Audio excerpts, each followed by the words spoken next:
When I was a child, my brothers and cousins all worked in construction sites during the summer, if not at the gas station or the local bodegas.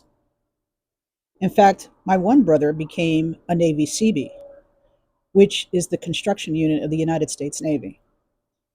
He eventually left the military and he started his own business remodeling historical homes in Fairfield and New Haven County, Connecticut.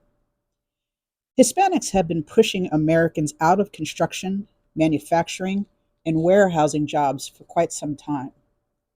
They get their relatives or their friends into working in these establishments just to be able to push us out.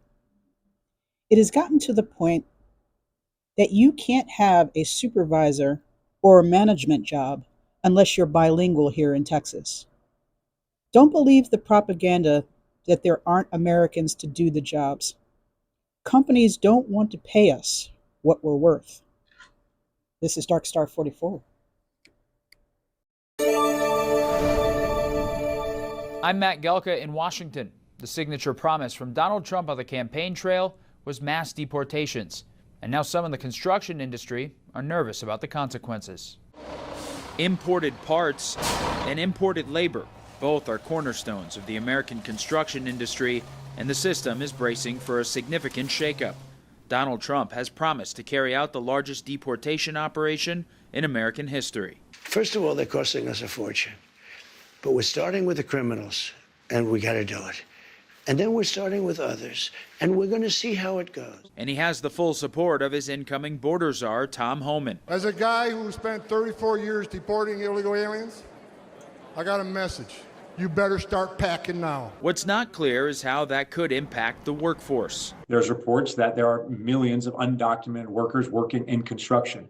If they are deported or the threat of them being deported, the prices are going to skyrocket in construction. Patrick Murphy is a former Florida congressman and is now chief investment officer for a Miami-based construction company. He says there needs to be a comprehensive immigration plan that keeps businesses and consumers in mind. Surveys estimate between 20 to 30% of the construction workforce is made up of immigrants of varying legal status. Disrupting a massive chunk of that manpower could upend the industry. Hopefully this is a strategic plan, that'll take years in the making to help, have more manufacturing, have more domestic labor that is qualified to take these jobs. But flipping the light overnight is going to be very dangerous. Trump has also vowed to use the U.S. military to carry out the deportation operation, a controversial promise that's already gotten pushback from members of his own party. If they send the Army into New York and you have 10,000 troops marching, carrying semi-automatic weapons, I think it's a terrible image and I will oppose that.